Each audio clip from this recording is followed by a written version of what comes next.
Right sir. YS Sharmila, Jagan Chandrababu Naidu వీళ్ళిద్దరికీ కూడా ఒక లేఖ రాశారు సార్. అసెంబ్లీ సమావేశాలు జరుగుతున్నాయి కదా, విభజన హామీల మీద చర్చించండి, విలువైన సభా సమయాన్ని వృధా చేయకండి, అలాగే ప్రత్యేక హోదా మీద అసెంబ్లీలో తీర్మానం చేసి రాష్ట్రపతికి కేంద్ర ప్రభుత్వానికి పంపించండి అని చెప్పి. భారతీయ జనతా పార్టీతో సత్సంబంధాలు కోరుకుంటూ ఉన్న వైసీపీ కానీ, ఎన్డీఏలోకి వెళ్ళడానికి వీళ్ళతో ఉన్న తెలుగుదేశం పార్టీ కానీ ఈ ప్రయత్నం కానీ ఈ సాహసం కానీ చేసే అవకాశం ఉంటుందా? చెయ్యరు కనుకనే కదా షర్మిల చెప్పేది. చెయ్యరు కనుకనే వీళ్ళని ఎక్స్పోజ్ చేద్దామనే ఉద్దేశంతో చెప్తున్నారు. అయినా తీర్మానం చేస్తానికి సత్సంబంధాలు ఉన్న తీర్మానాలు చేయొచ్చు. గతంలో కూడా తీర్మానాలు చేశారు కదా అసెంబ్లీ. ప్రతిసారి రిప్రజెంటేషన్ ఇచ్చిన దాంట్లో అది ఉంటుంది కదా. ఇప్పుడు కూడా బహుశా టీడీపీ వాళ్ళు చెప్తారు, సో కేంద్ర సహకారంతో మేము ఆంధ్రప్రదేశ్ అభివృద్ధి చేద్దాం. నేను ఒక టీవీ ఛానల్లో తెలుగుదేశం ప్రతినిధి చెప్తే నవ్వొచ్చింది. సో ఆంధ్రప్రదేశ్ జగన్మోహన్ రెడ్డి అస్తవ్యస్తం చేసి అన్యాయం చేశాడు, ఎకానమీని నాశనం చేశాడు, డెవలప్మెంట్ చేశాడు, చాలేళ్ళు వెనక్కి తీసుకెళ్ళాడు. ఇప్పుడు ఆంధ్రప్రదేశ్ పునర్నిర్మాణానికి కేంద్రం సహకారం అవసరం, అందుకొరకు మేము బీజేపీతో కలుస్తున్నాం అంటున్నాడు.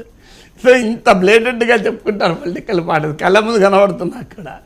అందువల్ల రేపు మా బీజేపీ మాకు ఆ సహకారం ఇస్తానన్నది, అది ఇస్తానన్నది కూడా చెప్పే అవకాశం ఉంది. అందువల్ల షర్మిల అడిగిన ప్రశ్న ఆమె రాజకీయ నెరేటివ్ను బిల్డ్ చేస్తానికి, అంటే టీడీపీ వైసీపీలు బీజేపీకి దాసోహం అన్నాయి. కాంగ్రెస్ నాయకురాలు కనుక యాంటీ బీజేపీ పొలిటికల్ స్పేస్లో వైసీపీ లేదు, టీడీపీ లేదు కనుక దాన్ని తనకు అనుకూలంగా ఉపయోగించుకోవడానికి షర్మిల అడగవచ్చు. షర్మిల రాజకీయ వ్యూహం ఉంటే ఉండవచ్చు, కానీ ప్రజలకు మాత్రం అది ఉపయోగమే కదా. మీరు కనీసం అసెంబ్లీలో రెండు పార్టీలు ఇప్పుడు ఏకంగా బీజేపీకి అనుకూలంగానే దేశంలో వ్యవహరిస్తున్నాయి కదా. సో తీర్మానం చేయండి, నిజమే.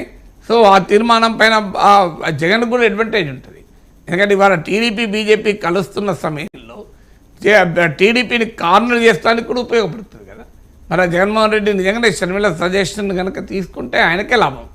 కానీ షర్మిల సజెషన్ ఏదున్నా మోడీ పైన ఈగవాలని ఇయ్యను, మోడీకి ఇబ్బంది కలిగించను అనే వైఖరి ఇప్పటివరకు వైసీపీ అనుసరిస్తోంది.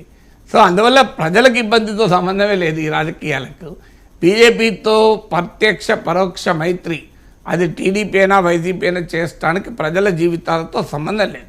అందువల్ల ప్రజల జీవితాలతో సంబంధం ఉన్న ప్రత్యేక హోదా, విభజన హామీల పైన తీర్మానం చేసి బీజేపీ కేంద్ర ప్రభుత్వాన్ని, మోడీ ప్రభుత్వాన్ని ఎక్స్పోజ్ చేయడానికి బీజేపీతోనే కలుస్తున్న టీడీపీ ఎలాగూ ముందుకు రాదు.